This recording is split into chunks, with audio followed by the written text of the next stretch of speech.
Thanks for closing out the day with us, day 2, and finishing up another really great All Things Open conference. So my name is Wade Moore, and I am a solutions architect at Observe Inc. And for roughly the past 4 years, I've been working with our customers and organizations to help make sense of their data. And so over that time, I've seen the evolution and progression of the observability space as a whole, but then now more recently, the integration of AI into these observability platforms. So I want to talk a little bit about that with you today. Really just want to give a high-level overview and look at AI observability and the current state of it today, looking at what impact and the difference it's going to make on organizations, and particularly engineers who depend on observability platforms. We're then going to talk a little bit about, oh, gotcha, thank you. And then we're going to talk a little bit about how observability AI is going to be made effective and what key components need to be included. And then lastly, we're going to talk about the bottom line, and I do mean cost, because not only are we going to have to use AI efficiently to make it affordable, but also the cost and the money that's going to be saved by the increased productivity. And so let's dive right in. What is AI observability? Before we get into it, anytime you're talking about AI, it's not very clear what exactly we mean, but in terms of the enterprise observability space, what this is shaping up to be today is the integration of the LLM capabilities into your observability platform so that it can work directly with your live enterprise data. And so no longer is it simply a chat bot with generic answers, but real analysis on real data. Wish I had my clicker. But moving on, the other part of it is going to be able to leverage agentic AI. So we've talked about this before in the evolution of AI systems now using agents that are specialized to handle specific steps in the troubleshooting process. This not only makes it more manageable and maintainable, but it actually yields much better results, more accurate to each step of the process. And then lastly, what it really comes to be in fruition and what you're using at the end of the day is things like an AI SRE, integrating with an MCP server so that you can utilize an observability solution directly from your ChatGPT, Claude, or Cursor desktop. And then, of course, anomaly detection, something that isn't new, but also a big component of the types of features and capabilities that AI can promise. And one good example, of course, I'm from Observe, so I can give you a little sneak peek into what we're working on. I can tell you it's similar, but of course different than what other players are doing. What we have here is just a quick screenshot of the Observe AI SRE, which should look very familiar to a Claude or ChatGPT prompting window where you can ask questions using natural language. Except now you're working within an observability platform with the data you're already analyzing and able to continue the investigation beyond what the LLM provides you. And so you'll see in this example here, we just give a plain text query at the top, ask about my services. I don't need to know what dashboards, what data sets, or what specific metrics I need to look into. And this enables us to democratize data for everyone within the organization. It doesn't take tribal knowledge or expertise into a particular observability platform to be able to extract these insights. So I ask a simple question, and lo and behold, I get a result, either a visualization or maybe some set of logs or a summary analysis of what's going on in my environment.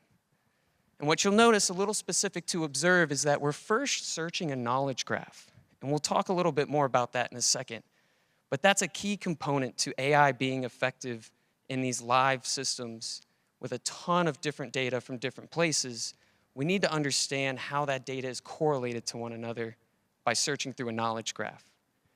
And once it does that, it can return the appropriate metrics, data sets, etc., providing these visualizations. And like I mentioned, you're getting more than just a picture. You're really able to click on these things and interface with them, see what query was generated, make changes as needed, if I want a line chart versus a bar chart. And then I can actually export and go beyond this into other dashboards, monitors, or a deeper investigation. And then what you'll notice, just a small picture of this is what would be put below all of these visualizations. It's not only generating queries for you automatically and returning the results, but takes the extra step of being able to analyze those results, provide a summary, and give its best interpretation as to what's going on. What are the next steps that need to be taken? And so this is Observe's AI SRE. You're certainly going to see similar things in other platforms. But again, gone are the days of having to sift through a list of dashboards and monitors or data sets. Gone are the days are you required to learn a query language in order to get something meaningful out of your observability data. And so talking a little bit about the impact of what AI observability is going to do to this space, very simply, it's going to supercharge developer productivity. I don't at all believe, at least not nearly yet, it's going to replace SREs, engineers, or any support personnel. But their lives are going to be made exponentially easier, and thus getting to a resolution exponentially faster. Instead of having, like I mentioned, to sift through a very complex platform, we can simply ask questions and get to a root cause quickly. How does this come to be? Like I mentioned before, the natural language ability to ask questions moves us from queries to questions. Because, I mean, you wake up at 2 a.m., what's the first question that comes to your mind? What the hell is going on? And now, not just a joke, you can actually ask an AI SRE exactly that and get a meaningful answer back. What's going on in my environment? Let's give you a quick overview. Similar, but worth calling out, it's really hard for even seasoned engineers to navigate an observability platform, especially one that has been in place at an organization for potentially years, where dashboards and different views of the data are created incrementally and not always cleaned up so much when they become out of style or out of date. And so it makes for a very large amount of resources, the difficulty of navigating that, especially for new team members or junior SREs. This gives them the ability to dive in and take action. Ultimately, better troubleshooting. And more than just understanding where the data is, it's not easy to understand how things should be grouped. What are the different ways of thinking about my environment? Do I want to group by namespace? Do I want to evaluate against different clusters or get a comparison against the overarching log volume to the errors that I'm seeing? So I can quickly deduce if this is something normal, just steady noise, or is there actually an issue at play? And so AI observability and these tools are going to give you the ability to standardize on workflows, provide a consistent run book for engineers to query and then get results that can ultimately be shared, and you can trust that AI is going to be a bit more comprehensive than less, and so gaps aren't missing. And last but not least, I want to mention the vibe loop. We'll see how much this takes off. This is a term we use at Observe, but it's an incredible idea where we're completing the full circle of using generative AI in the software development lifecycle. We've all seen today how vibe coding is already integrated into a daily process for most engineers. And that's a good thing. Now we want to vet that code, trust but verify, but we're able to then generate syntax and functions and use libraries with exponentially faster time to development using generative AI and something like Cursor or Claude. But then what happens when that code is deployed and then running in the live environments? Then we can now use generative AI through the observability platform to complete the cycle so I can understand issues, understand behaviors and performance in my applications, and then turn around, go right back into Claude, or better yet, if you're using an MCP server, you maybe never left Claude, and you're then able to leverage those insights, leverage what's happening in your environment to then again generate and write more code for those fixes and thus verify the fix as well. So we call that the vibe loop. You might see that around with Observe. But that's the impact of AI observability. Just to sit here for one more second, it truly is going to make lives of developers so much easier, because working with customers and organizations over the past 4 years, one of the most common things I get is I just don't know where to look, and I don't know where to start. It's only usually a select few who probably helped set up the observability platform that really understand this on a deep level. Again, we want to democratize data, democratize the troubleshooting process to enable anyone in the organization to jump in. Whether you're familiar with this platform or not, it's all a natural language query. And so getting a little bit more into how this is going to be made possible, the most crucial element of all is context. Yes, we need data, and like you can imagine, observability platforms are rich with tons and tons of data, spanning from lower level telemetry to more high level business context, whether that's ticketing systems, CI/CD systems, or any kind of bespoke data that you could correlate and use against the lower level logs, metrics, and traces. All of this data is critical for AI to be able to make actionable insights. However, the data alone doesn't necessarily capture the business context or the workflows that you and your team and your organization use on a daily basis. So it's this ability to enhance the lower level data with a knowledge graph. A knowledge graph is simply a semantic representation of your data and the relationships at hand. To get a little bit underneath the hood, right, we can take any generic LLM, ChatGPT or Claude, Anthropic's LLM model, package that up and enhance it with a RAG type of mindset, providing the context, prompting that LLM with what does it mean to have a data set? What are the individual fields that are most relevant here? What are the correlation tags that have been put in place that relate this data, whether it's logs, metrics, traces, or that bespoke data, to everything else in your environment? So when you ask questions about users or errors, are things happening with different services, LLMs, AI is able to understand what that means and then provide a full picture of all of the different related telemetry for that question. And disparate data, yeah, you can tell there's going to be a lot of different sources of data. This is a problem that observability platforms are already solving. Being able to have all of your data into a unified store, which is what really enables easy correlation at an economical price. A lot of systems may have data more siloed, and that is already difficult for providing economical correlations. It is not going to get easier in terms of trying to extract AI insights. So it is critical that your observability or your AI solutions for observability are integrated with one another.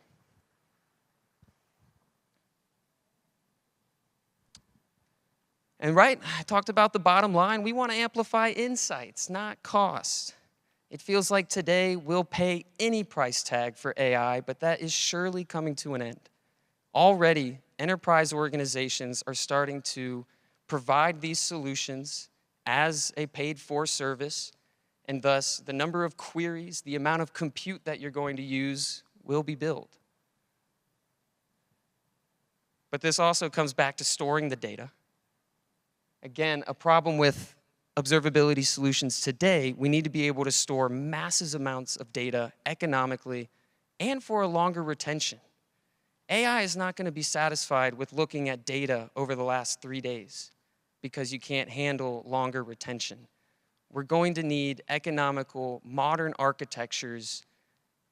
And in the case of Observe, we believe in building on top of a data lake, which is not an unheard of idea in this industry.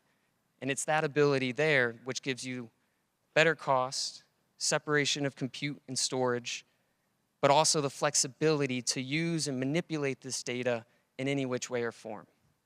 And that is a rock-solid foundation for building on AI on top of that. And so, right, reiterating again, observability should be tightly integrated, if not 100% a part of your observability platform. By adding additional layers of disparate tooling, it's only going to balloon cost. Plus, Like we mentioned with correlating data from silos, that's an extra layer you have to work through. And then, like I said before, queries cost compute. The architecture of how observability providers enable AI observability is going to make a difference for end users.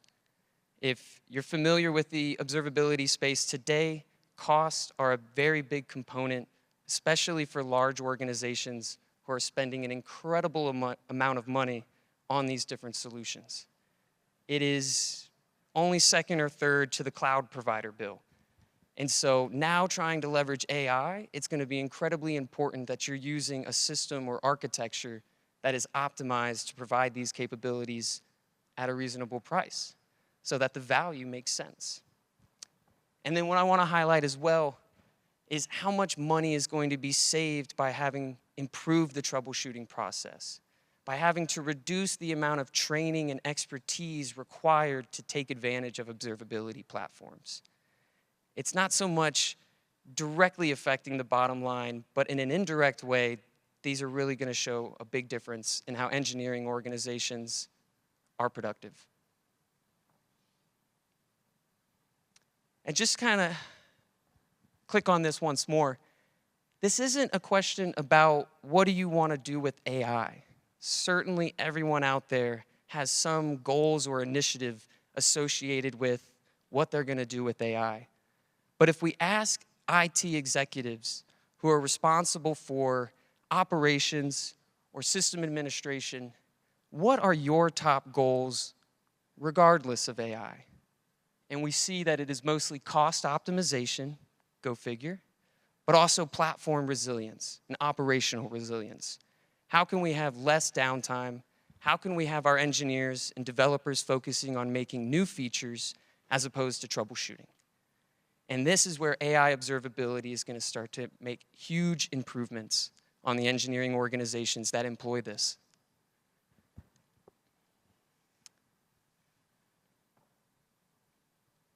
And so that's observability AI for you in a nutshell.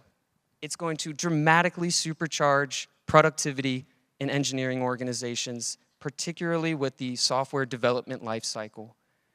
And folks who are able to use observability platforms that can leverage business context as well as the lower level application context, those are the folks who are going to be able to get the best answers faster.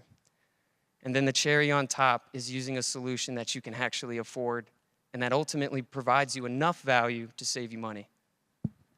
So thank you so much for coming out here today and closing out ATO with me. I hope you all have a great one.